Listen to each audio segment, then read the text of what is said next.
Let me say this about dogs. I don't really, I'm not a dog person. I'm not a dog person because I grew up in the middle of fire hoses and people sick of dogs or black folks. But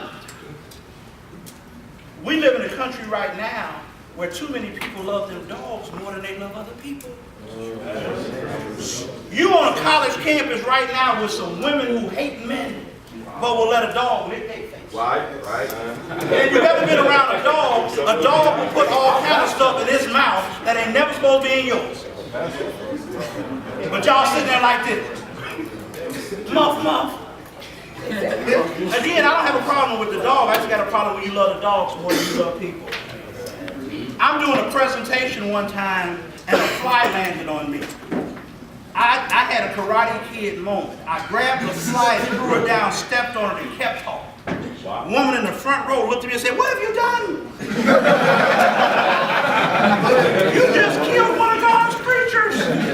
I'm like, "Baby, I just sent a message to the animal kingdom."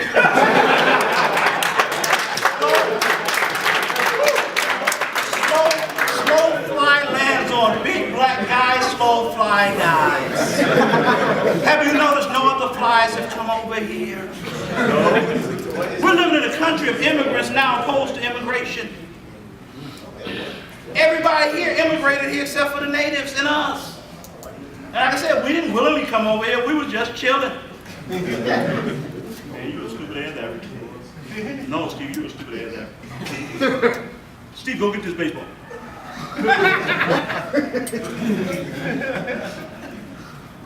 But now we want to get rid of everybody. It's our country now.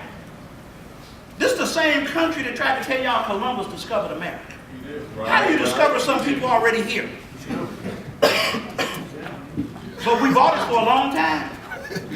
He discovered, that's like me dropping my wallet and you discover it.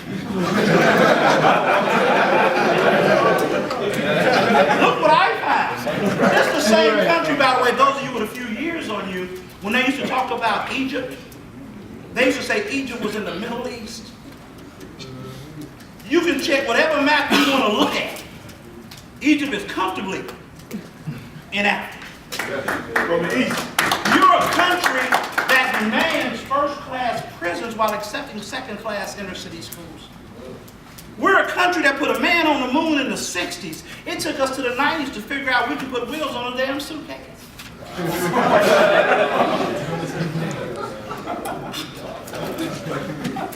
So any of y'all that want to have an entrepreneurial spirit, we're a country, we'll buy anything. We'll buy anything. Put it on Home Shopping Network, QVC, late night, 3, 4 o'clock in the morning. I don't know, bought some stuff at 4 o'clock in the morning. I'm still trying to figure out what I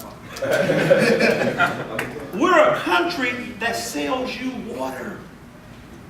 Don't y'all need water? We sell air now too. But we're a country. How many of y'all grew up drinking tap water? Ever get sick? No. Don't nobody here live in Flint, does it? Y'all know the place I tell where people dying now drinking water. Don't drink the water.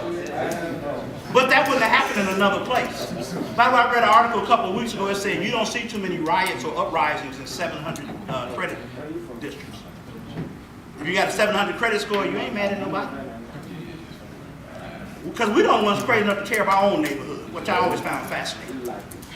If we're going to get mad, get in the bus, get in the cab, go tear up somebody else's stuff. How many of y'all have heard us say America's the greatest country in the world? How many of you have never been outside of this country? Then how the hell would you know? At least go to Canada and put your foot over the Canadian border and say, we better than you. Because I need you all to graduate from high school or college educated and not trained.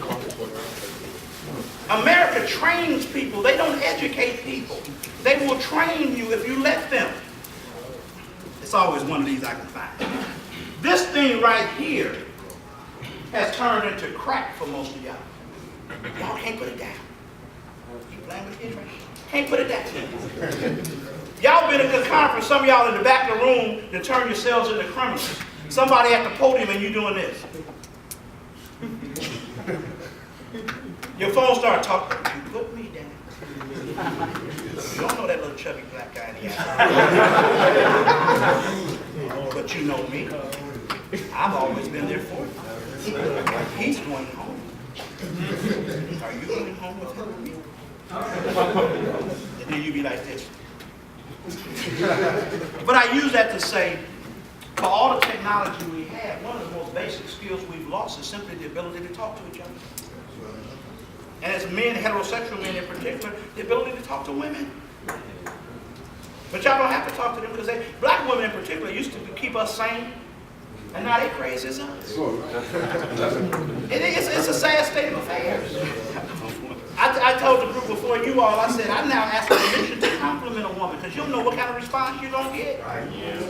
I'm on a plane with one of the most beautiful women I've ever seen in my life who wasn't on a TV set or a movie screen.